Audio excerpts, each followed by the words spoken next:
Bien, bonjour et bienvenue à tous. Merci de nous avoir rejoints pour cette web rencontre. Nous sommes vraiment très fiers, le Pôle Saint-Hélier, avec l'association Ruban Bleu, d'organiser ce moment privilégié autour effectivement de projets de sportifs extraordinaires qui vont pouvoir témoigner de leur expérience, de leur initiative et de la manière dont ils se projettent dans les semaines et mois à venir sur des moments hors normes. Et ils vont nous faire rêver à travers la manière dont ils imaginent leur devenir à court terme avec et leur imagination et leur voyage, que ce soit en haut du Kilimandjaro ou bien sur des événements sportifs qui vont nous faire voyager ensemble autour des Jeux Olympiques. Alors, merci beaucoup à vous pour votre mobilisation. Et puis, merci pour cette belle organisation. Et je vais laisser la parole au docteur Nicolas qui va animer cette séquence avec Audrey Goldin, que je remercie aussi beaucoup.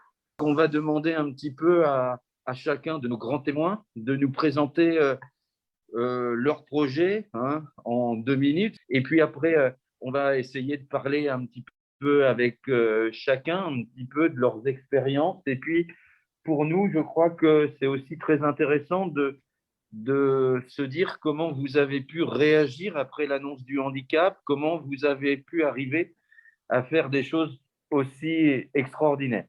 Donc, je m'appelle Julien, j'ai 33 ans, j'ai été diagnostiqué en 2015, donc il y a 6 ans. Et oui, mon objectif, même rapidement, très bientôt, puisque je pars dans 2 mois et demi, c'est de grimper le Kilimandjaro avec un exosquelette. J'ai une équipe avec moi qui vont tenir une barre qui est un peu une main courante sur ma gauche à laquelle je vais me tenir et qui va me permettre de garantir une forme d'équilibre. Et pour tout ce qui est musculaire, ça, j'ai découvert l'exosquelette à Rennes et j'ai tout de suite, je me suis renseigné pour l'acheter et pour pouvoir ensuite grimper le Kili avec. Bonjour Géraud, je vais vous laisser également vous présenter en 2 minutes pour que tout le monde vous découvre un petit peu en premier. Donc, je m'appelle Jérôme Payot. J'ai travaillé jusqu'en 2017. Et en 2017, avec l'évolution de la maladie, j'ai été obligé d'arrêter de travailler. Et pour rien lâcher, j'avais envie d'aller à la rencontre des malades. Donc, j'ai fait un premier projet qui était de faire Paris-Marseille en kayak. Je ne savais pas qu'il y avait le TGV. J'aurais pu le faire en 3 heures. Je l'ai fait en 55 jours. Et l'idée, c'était d'aller à la rencontre des malades et de leur dire, lâchez rien, on sait que ça peut être compliqué, mais on peut avoir des rêves. J'aime bien citer Saint-Exupéry qui dit, faites ta vie un rêve, d'un rêve une réalité. C'est ce que j'ai fait. Et j'ai appelé ça l'aventure Ustive, HU pour humaine et Steve pour sportive, qui est devenue une association. Et puis, ça s'est tellement bien passé que j'ai monté une expédition après dans le Grand Nord. On allait passer le 80e parallèle Nord avec 4 personnes en situation de handicap avec une sclérose en plaques. Et on a adopté 4 valides pour leur faire vivre des trucs incroyables parce qu'on sait que la vie des valides, c'est toujours un peu compliqué, le train-train quotidien. Donc, on s'est dit, on va les sortir de leur zone de confort, on les emmène avec nous. Et grâce à eux aussi, on a réussi à aller jusqu'au bout. Donc, c'était une très, très chouette expédition. Troisième grand témoin, c'est Lénaïque Morin, avec une histoire aussi extraordinaire. Vous revenez d'Espagne, alors que faisiez-vous récemment en Espagne ? Eh bien, oui, donc moi, j'ai 30 ans, j'ai une sclérose en plaques depuis 9 ans maintenant. Et donc, mon projet actuel, c'est les Jeux paralympiques. Donc voilà, l'Espagne, ça a été le dernier tournoi qualificatif pour les Jeux de Tokyo, donc qui ont été reportés d'1 an en para-badminton. Une fois que vous avez décidé de faire ces fabuleux projets, il incombe quand même de pouvoir y accorder beaucoup de temps, beaucoup d'entraînement, de choses comme ça, de préparation physique. Donc, ma question, ça va être la suivante. Quelle préparation physique et combien de temps ça vous prend ? Je travaille 20 heures par semaine. Et à côté de ça, je ne peux faire que 2 entraînements par semaine puisque c'est trop compliqué entre les rendez-vous médicaux et puis surtout la récup. Alors moi, j'ai du coup 3 fois de kiné par semaine, 2 séances de balnéo et 1 séance à sec au kiné. Donc, effectivement, avant, je pouvais m'entraîner 4 fois par semaine, mais sans le travail. Donc, là, maintenant, on s'adapte. Et puis, voilà. Donc, la récup est super, super important. Si on n'a pas la récup après l'entraînement, clairement, pendant 2 jours, on est KO. Donc, il faut prendre le temps de récupérer de son entraînement et prendre le temps de le faire, étirement, tout ça, parce que sinon, le corps, il a du mal à suivre. Moi, j'ai de la spasticité, donc c'est très, très important de prendre soin de ses muscles. Pour la préparation de l'ultra triathlon, là, c'est en effet une grosse préparation. Ça a été de 3 à 5, voire quelques semaines à 6 entraînements, en adaptant par contre à chaque fois à l'état de fatigue. En fait, compte l'équilibre est super dur à trouver. C'est-à-dire que parfois, il faut se dire, faut pousser un peu plus. Et puis parfois, il faut se dire, non, là, faut être à l'écoute du corps et voilà quoi. Et ça veut dire, je suis sur Saint-Malo, ça veut dire au moins une fois par semaine dans la mer pour nager, quels que soient les mois de l'année. Donc cet hiver, c'était 7-8 degrés et entre 45 minutes et 1h30 de natation. Ça fait 2 ans que le projet est lancé, donc j'ai eu le temps de beaucoup m'entraîner. Mais effectivement, chaque jour, je fais 1 à 2 heures de sport. Je vais 3 fois chez le kiné par semaine. Tous les week-ends, on monte de l'ordre de 500 mètres de dénivelé. Donc, ouais, ça prend beaucoup de temps. Et en plus, on est en équipe, donc c'est du temps aussi que je prends à d'autres personnes. Il faut écouter son corps quand même, quoi. Il y a 2 semaines, j'ai pris une semaine de vacances, entre guillemets, où je n'ai fait que travailler. Comment on gère sa fatigue et finalement, comment on arrive à se dépasser, aller au-delà de soi, finalement, pour ces expériences extraordinaires? C'est vrai qu'il faut vraiment, c'est toute une question, on va dire, d'organisation, je dirais, parce que faut pas se dire le soir, allez, ce soir, je me couche à 23 heures parce que demain, je travaille pas ou autre. Non, voilà, dès qu'on commence à piquer du nez, on va se coucher. Le lendemain, si on se lève tôt, on fait une sieste l'après-midi. C'est toute une organisation de se dire, au moment où je sens la fatigue arriver, il faut que j'arrive à gérer ça pour pouvoir, derrière, il y a le travail à gérer, il y a le projet. Donc, il faut arriver, voilà, c'est une fatigue qui est cumulée, donc il faut arriver à s'organiser par rapport à ça et s'écouter surtout. Et bien se connaître, finalement. Ouais, exactement, ça vient dans le temps. Malheureusement, au début, on ne comprend pas trop ce qui se passe. Alors, c'est vrai que la fatigue, c'est un vrai souci parce que ce n'est pas toujours maîtrisable. Il n'y a pas longtemps, sur une sortie de 150 km en handbike, je me suis endormi sur le handbike, donc on peut parler de fatigue. Deux choses pour moi, c'est la préparation et je rejoins ce qui vient d'être dit. Et j'utilise 2 outils personnellement. L'auto-hypnose que j'utilise beaucoup pour me débrancher des douleurs, pour mieux dormir, ainsi de suite. Et le yoga aussi qui m'aide énormément sur la connaissance de mon corps dont vous parliez. La connaissance du corps est super importante. Et je fais 1 heure de yoga tous les matins et ça m'aide à essayer de bien gérer ces aspects physiques, fatigue, récupération, ainsi de suite. Effectivement, il faut faire des pauses très régulières. Parfois des pauses courtes parce que ça suffit, mais parfois des pauses plus longues. Et en fait, je m'aperçois qu'à force de m'entraîner et à force de dépasser un peu mes limites et en fait, de tester mes limites, j'arrive à vraiment mieux comprendre mon corps et à savoir quand il faut que je m'arrête, quand je peux continuer, quand il vaut mieux m'arrêter maintenant pour ne pas atteindre des extrêmes et savoir aussi combien de temps il faut que je m'arrête. Donc oui, en fait, le sport a été essentiel pour moi, ça a été un révélateur. Est-ce que c'est grâce à la CEP que vous avez eu le déclic de faire ces différents projets ou pas? En fait, on s'aperçoit que la sclérose en plaques ne va pas nous empêcher de vivre. Il faut s'adapter. C'est clair, mais surtout ce qu'on découvre, presque, c'est une découverte, en tout cas ça a été une découverte pour moi, c'est l'urgence de profiter de la vie, l'urgence de vivre à fond à chaque instant. Du coup, le sport, ça a été une révélation à ce moment-là, et sans la CEP, j'espère que j'aurais pu monter le Kili quand même, quoi. Mais effectivement, sans la CEP, sans la sclérose en plaques, je suis pas sûr que je me serais autant investi. Moi, justement, c'est ma philosophie, c'est ce que je dis à tous mes sponsors, tous mes amis, c'est sans ma SEP, j'aurais jamais fait ce projet, puisque je n'aurais jamais fait du paralympique, para-badminton. Donc, effectivement, moi, du badminton en valide, j'ai quoi, du niveau régional, alors que en para, c'est pas du tout la même chose. Il y a de multiples handicaps, mais c'est vrai qu'on vit un truc extraordinaire.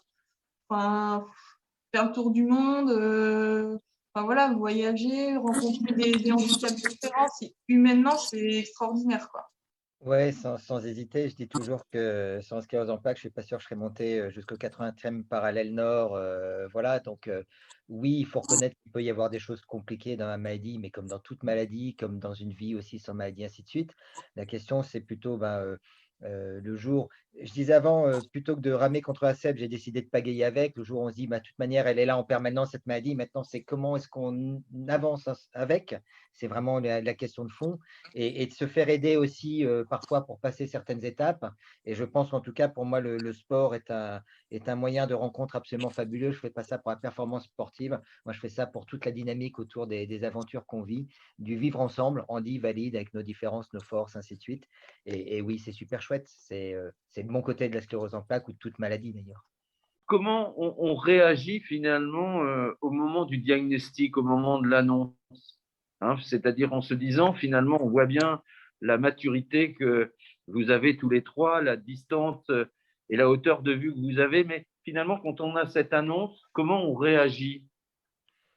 Alors, la réaction est toujours quelque chose de, en effet, très personnel avec son histoire, la manière dont le diagnostic est fait, la manière dont il est reçu aussi, il ne faut pas oublier. Euh, Par contre, je pense qu'on passe à peu près tous, or plus ou moins, mais par différentes phases, hein, d'inquiétude, de rejet, d'énervement, enfin toutes les phases classiques dont je me souviens plus, j'ai une bonne excuse, j'ai une 7, mais les 7 phases d'acceptation de la maladie. Euh, je pense que ce qui est important, c'est de prendre le temps de faire son cheminement. Ce que je disais tout à l'heure, c'est pas hésiter à se faire aider pour passer des étapes. Voilà, moi j'ai arrêté le sport pendant 10 ans et le sport finalement j'ai repris après 10 ans et je me régale. Donc prenez le temps peut-être de digérer, chacun à son rythme, ainsi de suite, se faire aider et puis après vivre, comme disait Julien. Moi je crois que c'est ça, c'est vivez, vivez, vivez. Chaque minute de la vie est juste fabuleuse. Il faut juste la regarder du bon côté. C'est compliqué parce que oui, effectivement, on s'appuie tout un peu sur son sort, tout ça. On comprend pas trop, on a l'impression qu'on va finir en fauteuil. Enfin, c'est toujours l'idée qu'on se fait au début. Et puis, en fait, c'est plus la famille qui encaisse, qui a le plus de mal à accepter que nous. J'ai l'impression, enfin, moi, mes parents et mes sœurs ont vraiment eu du mal à accepter ça.